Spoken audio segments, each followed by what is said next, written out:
राधिका अपने पति की मौत के बाद अपने दो बच्चों के साथ सेठ के घर में नौकरानी का काम करने लगती है। सेठ ने उसे रहने के लिए नौकरों के लिए बना एक कमरा दे दिया था, लेकिन कुछ समय बाद सेठ राधिका को घर से निकाल देता है। राधिका के पति मोहन सेठ जगनलाल के घर पर नौकर थे। मोहन काफी समय से बीमार चल रहे थे, जिसके बाद एक दिन उनकी मौत हो जाती है। जिसके बाद राधिका सेठ जी से कहती है, सेठ जी, गुड़िया के बाबा के जाने के बाद से हम भूखों मर रहे हैं। किराया न दे सकने के कारण मकान मालिक ने हमें घर से निकाल दिया है। हमारे खाने और रहने का कोई ठिकाना नहीं है। अगर आपके यहाँ काम मिल जाता तो हमारा कुछ सहारा हो जाता। ठीक है, तुम कल से काम पर आ जाना। रहने के लिए तुम्हें नौकरों के लिए बना एक कमरा मिल जाएगा, लेकिन पगार 2,000 रुपए मिलेगी। मंजूर है तो बोलो। राधिका ने सोचा कि पगार तो बहुत कम है, लेकिन यूं सड़कों पर रात गुजारने से अच्छा तो यही है कि उसे और उसके बच्चों को सर छिपाने के लिए एक जगह मिल रही है। मुझे मंजूर है सेठ जी। राधिका उसी दिन से सेठ के यहाँ रहने लगती है और दूसरे दिन से वो सेठ के यहाँ काम पर जाने लगती है। सेठ का बहुत बड़ा खेत था, जिसमें मटर और टमाटर की खेती होती थी। कुछ मटर और टमाटर बाजार में बेचे जाते थे और कुछ मटर के दाने छिलकर उन्हें बड़े दुकानों में बेचा जाता था। सेठ राधिका को मटर छिलने का काम दे देता है। तुम्हें रोज 5 किलो मटर छीलकर उसके दाने पैकेट में पैक करने होंगे। ठीक है सेठ जी। एक दिन में 5 किलो मटर छिलना आसान नहीं था। राधिका रोज मटर छिलकर उसके दाने अलग किया करती और उन्हें पैकेट में सील करती। इस काम में उसके दोनों बच्चे गुड़िया और राजू भी उसकी मदद करते थे, जिससे राधिका का काम आसान हो जाता था। गुड़िया और राजू खेत से आए टमाटरों को भी साफ करने का काम करते। माँ, ये टमाटर कितने रसीले हैं, इन्हें देखकर खाने का दिल करता है। गुड़िया बेटी, गलती से भी एक भी टमाटर मत खा लेना, नहीं तो सेठ जी बहुत गुस्सा करेंगे। माँ, हमारे कमरे के बाहर थोड़ी सी जमीन है, हम उसमें मटर और टमाटर का पौधा लगा लेंगे, फिर हमारे पास भी मटर और टमाटर होंगे। राजू बेटे, वो बित्ते भर की जमीन है, उसमें मटर और टमाटर कैसे उगेंगे? माँ, तुम बस देखती जाओ। मासूम राजू मटर और टमाटर के बीज ले जाकर अपने कमरे में पास बित्ते भर की जमीन में लगा देता है और रोज उसमें पानी डाला करता। कुछ दिन के बाद, माँ देखो, मैंने यहाँ मटर और टमाटर के बीज लगाए थे, यहाँ पर नए पौधे निकलने लगे हैं। राधिका ने देखा कि सचमुच में उस थोड़ी सी जमीन पर दो नन्हे नन्हे पौधे निकल रहे थे, जिसे देखकर राजू और गुड़िया खुशी से नाचने लगते हैं। धीरे धीरे वे छोटे पौधे बड़े होने लगते हैं और उनमें फल भी लग जाते हैं। माँ देखो, हमारे पौधे में मटर और टमाटर के फल लग रहे हैं। जब ये फल बड़े हो जाएंगे तो हम इनकी सब्जी बनाकर खाएंगे। हाँ गुड़िया, हमारे खुद के उगाए हुए मटर और टमाटर का स्वाद सबसे अलग होगा, क्योंकि इसमें तेरी और राजू की मेहनत जो लगी है। थोड़े दिन के बाद मटर और टमाटर के फल तैयार हो जाते हैं, लेकिन उस दिन सेठ जी अपने घर में चहलकदमी कर रहे थे। टहलते टहलते वे राधिका के कमरे की तरफ पहुंच जाते हैं। वहां पहुंचकर जब उन्होंने मटर और टमाटर के पौधों को देखा तो वे गुस्से से आग बबूला हो जाते हैं। यहाँ मटर और टमाटर के पौधे किसने लगाए? राधिका डरते हुए बोलती है, मालिक, ये पौधे गुड़िया और राजू ने लगाए हैं। तुम लोगों को रहने के लिए जगह क्या देती, तुम लोग इस पर खेती करने लगे। तुम लोग मेरी जमीन हड़पना चाहते हो। नहीं मालिक, ऐसी बात नहीं है, बच्चों से गलती हो गई, माफ कर दीजिए। लेकिन सेठ तो बहुत गुस्से में था। वो मटर और टमाटर के पौधों को उखाड़ देता है और राधिका को अपने बच्चों के साथ वहां से चले जाने के लिए कहता है। तुम तीनों अभी के अभी मेरे घर से चले जाओ, नहीं तो धक्के मारकर बाहर निकाल दूंगा। ऐसा मत कीजिए मालिक, हम लोग कहाँ जाएंगे, हमें माफ कर दीजिए, दोबारा ऐसी गलती नहीं होगी।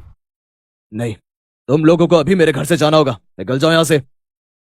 सेठ राधिका का सामान उठाकर सड़क पर फेंक देता है, जिसके बाद राधिका सेठ का घर छोड़ने पर मजबूर हो जाती है। चलते वक्त गुड़िया और राजू मटर और टमाटर के पौधे को अपने हाथ में ले लेते हैं, जिनमें फल भी लगे हुए थे। वे तीनों रास्ते में सड़क के किनारे चलते जाते हैं। माँ, हम लोग कहाँ जा रहे हैं? पता नहीं राजू, हम कब तक पैदल चलते रहेंगे माँ, मैं थक गई हूँ। क्या हम लोग कहीं रुककर आराम नहीं कर सकते? लेकिन गुड़िया बेटी, कितनी तेज धूप हो रही है, चारों तरफ सड़कें ही सड़कें हैं, कहीं छांव नहीं दिख रही है। हम कहाँ रुकेंगे और कैसे आराम करेंगे?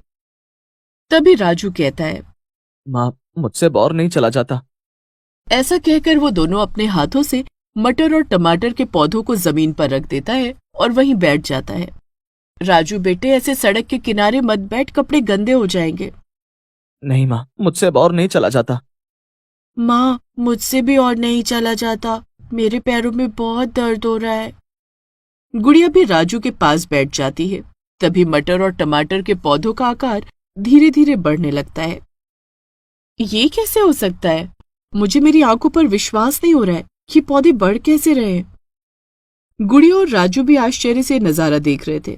मटर और टमाटर के पौधे बढ़ते बढ़ते छायादार पेड़ बन जाते हैं और राजू और गुड़िया को अपनी छाया देते हैं। दोनों पेड़ों में ढेर सारे फल भी लगे हुए थे। माँ, आओ तुम भी पेड़ की छाया में बैठ जाओ। राधिका पेड़ की छाया के नीचे बैठ जाती है। राजू, ये दोनों पौधे पेड़ कैसे बन गए? कहीं इनमें कोई भूत प्रेत तो नहीं? तभी मटर के पेड़ से आवाज आती है। हम कोई भूत प्रेत नहीं है, हम तो जादुई मटर और टमाटर हैं। जादुई मटर और टमाटर? हाँ राधिका, हम दोनों जादुई मटर और टमाटर हैं।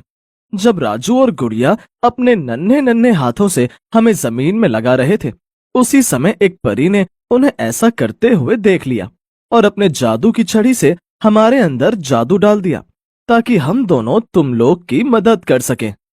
तुम दोनों हमारी मदद कैसे कर सकते हो? हमारे पास तो न रहने के लिए घर है और न खाने के लिए खाना। तुम दोनों अब इतने बड़े पेड़ बन गए हो कि हम तुम्हें अपने साथ कहीं लेकर भी नहीं जा सकते। तुम्हें रहने के लिए घर भी मिलेगा और खाने के लिए खाना भी। हम तुम्हें सब कुछ देंगे। जरा मेरे फल तोड़कर खाओ राजू। राजू टमाटर का एक फल तोड़कर खाता है तो उससे उसका पेट भर जाता है। बहुत स्वादिष्ट टमाटर है, मेरा तो पेट भर गया। गुड़िया और राधिका भी टमाटर तोड़कर खाते हैं जिससे उनका पेट भर जाता है। एक टमाटर खाकर ऐसा लग रहा है जैसे थाली भरकर खाना खाया हो। अब रही बात हमें लेकर जाने की, तो हम तुरंत पौधे बन जाएंगे। हम दोनों तो तुम लोगों को छाया देने के लिए पेड़ बने थे। ऐसा कहकर दोनों पेड़ फिर से पौधे बन जाते हैं। लेकिन हम लोग तुम्हें लेकर कहाँ जाएंगे? हमारा तो खुद का कोई ठिकाना नहीं है।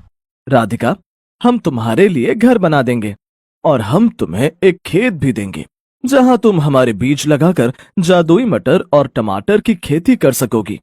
क्या ऐसा हो सकता है? उसी समय राधिका के सामने एक सुंदर सा घर बन जाता है और घर के बगल में एक खेत भी आ जाता है। लो राधिका, इस घर में तुम्हारे और तुम्हारे बच्चों के लिए सब कुछ है। घर जाकर आराम करो।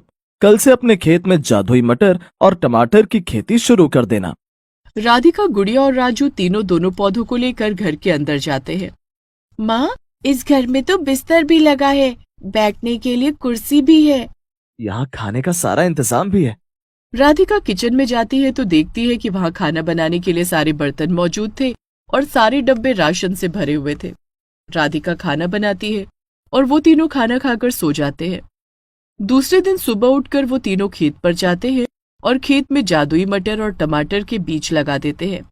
हमने तो सारे बीज लगा दिए, जादुई मटर और टमाटर खत्म हो गए।